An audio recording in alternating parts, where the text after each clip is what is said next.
So this morning I'm down here in the NC Kayak Shop down in Tacoma. I do apologize for some of the road noise that you may pick up in the background, downside to a warehouse near the road. Point of today's topic is the contact tow line, and more specifically, why I don't carry one on my deck. So this is still an invaluable piece of kit. I do carry it, just not on my deck, and I'll go into where I carry that later. But for now, why I don't carry it on my deck, let's start with when it would normally be used and when I recommend using it from my own perspective. Typically when we're using or talking about a contact tow line, one of the circumstances where this would be used is if we have a sea kayaker paddler that is separated from their kayak. One person of the group can retrieve the paddler, one person can retrieve the kayak. By using the contact tow line, I can move it off my deck, connect to that stray kayak, and I don't have to worry about holding it and keeping it close while I'm trying to paddle back. The challenge I find in that circumstance, and why not using this personally, is trying to get this unwound from my deck, no matter how you have it twisted. And I'll have some people will see this twisted maybe across this way and to each side, or just looping it over end to end. This one's a bit short for this kayak, but this is what you get. And that allows me to adjust this length and get more out of it. The challenge on anything other than flat water, especially if you have very small carabiners, and this one's a fairly large, easy gate open carabiner, getting it off the deck, especially if we're wearing thick gloves. So just using this can be a bit of a challenge in terms of deployment, especially on anything other than perfectly flat water. The other thing I find is that unless you remove this completely and get it clipped to the right spot on the kayak, it still will keep the kayak fairly close to you. So it can still be a bit of a challenge to paddle.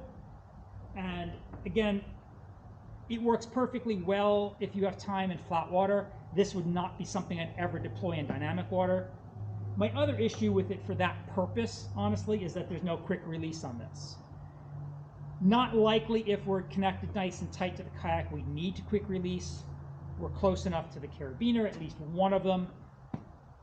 But I'm not a fan of being tethered to anything that I can't quickly break free from, and that's a good reason why I will never in dynamic water use this, where there's actually a chance I could have to disconnect.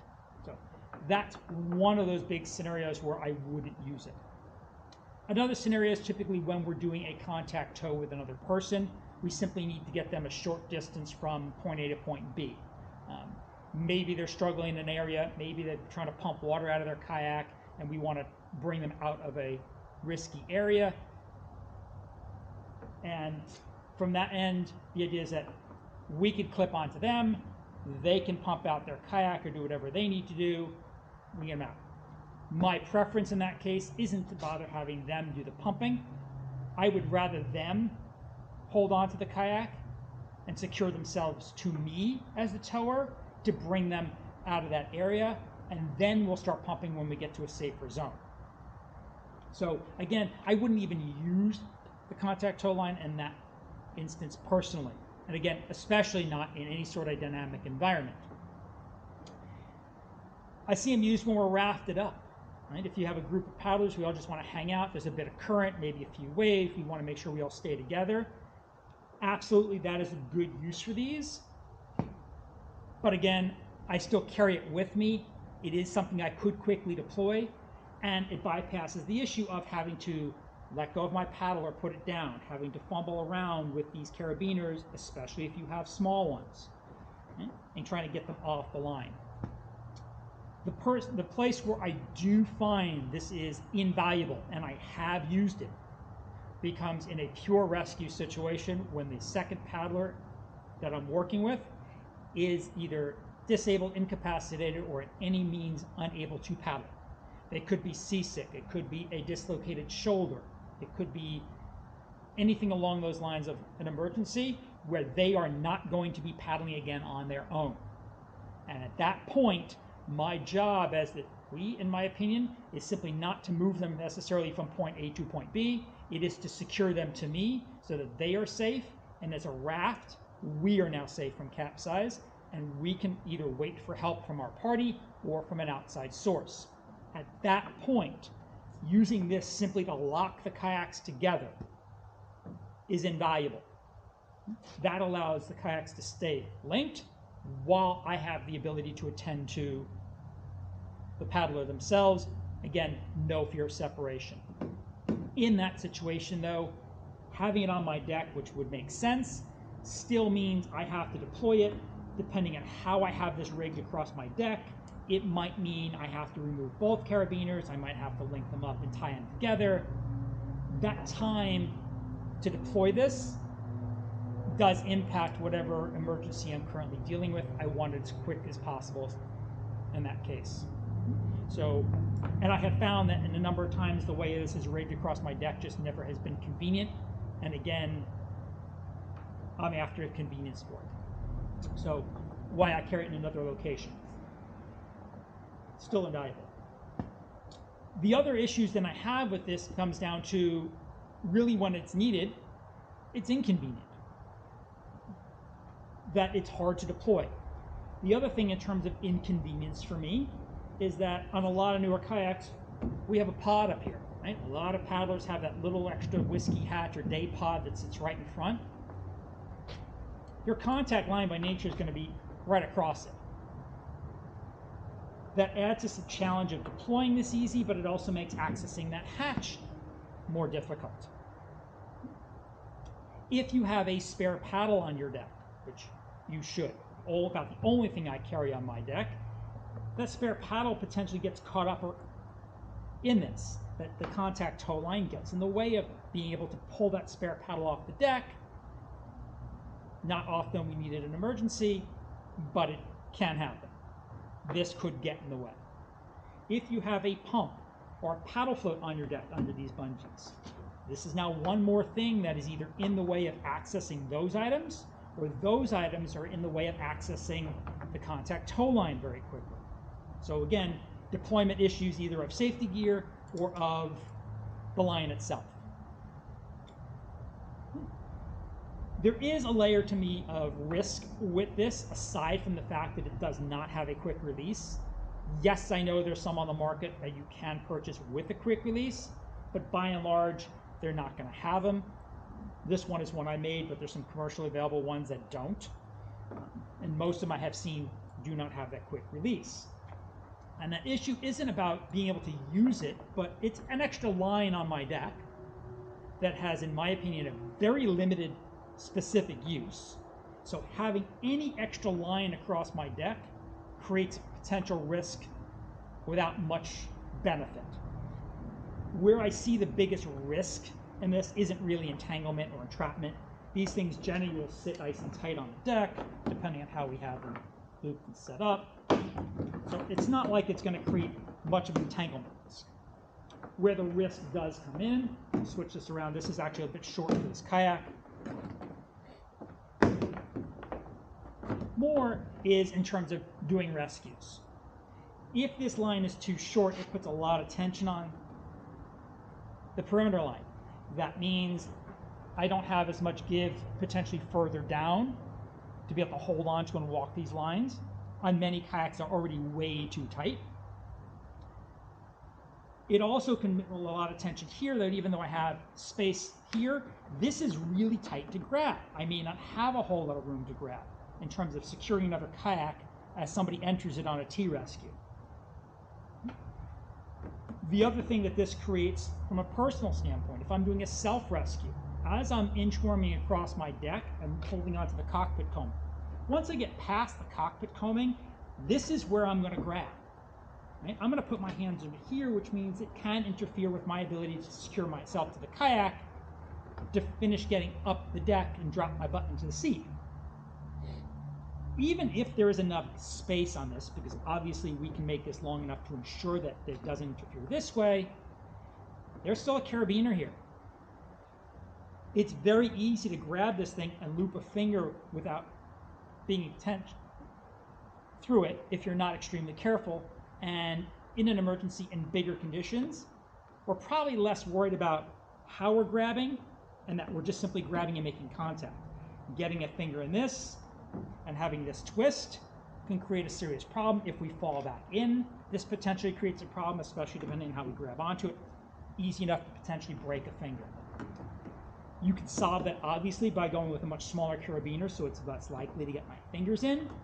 But then again, smaller carabiner, harder to open, longer deployment when we actually need the contact tow line. So for me, with only one real specific use for this, and a whole lot of inconvenience, and some potential risk of having it on my deck, I won't carry it anymore. Where I do carry it, it's off here, is in my PFD. There is a nice pocket inside. This entire thing will fit inside and sit nice and snug. And it's secure inside my PFD. So a couple of pieces. Yes, it does take a moment to deploy it, but once I pull it out, the carabiners are free, the line is free. I can quickly weave it or wrap it any way I need to secure a kayak that I know is not going to be separated from me again for the rest of the afternoon.